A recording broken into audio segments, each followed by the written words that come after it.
Salah satu sebab aku belajar tentang kewangan, sebab aku tertanya, kenapa harga barang naik tak pernah turun? Tak kisah siapa memerintah, warna bendera lain pun sama je, tetap naik. Lepas aku gali baru aku nampak. Masalahnya bukan kerajaan semata.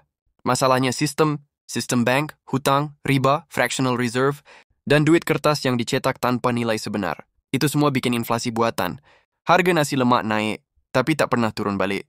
Kadang aku fikir, kalau nasi lemak ni boleh jadi pelaburan, dah lama aku jadi jutawan. Tambah pula dengan cukai sana-sini. Tak pelik lah kenapa orang sekarang makin sempit. Jadi tolonglah, jangan terus kata generasi sekarang malas. Bukan malas, tapi berlawan dengan sistem yang makin menekan. Zaman sekarang, walau kerja siang malam, nak beli rumah pun rasa macam mimpi. Tapi ingat, kalau sistem ni tak berpihak pada kita kena belajar cara main dalam sistem tu. Belajar kewangan, faham duit.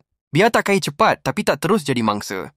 Kerana kalau kau tak faham duit, duitlah yang akan kawal hidup kau. Solusinya ada dalam Islam, tapi malangnya,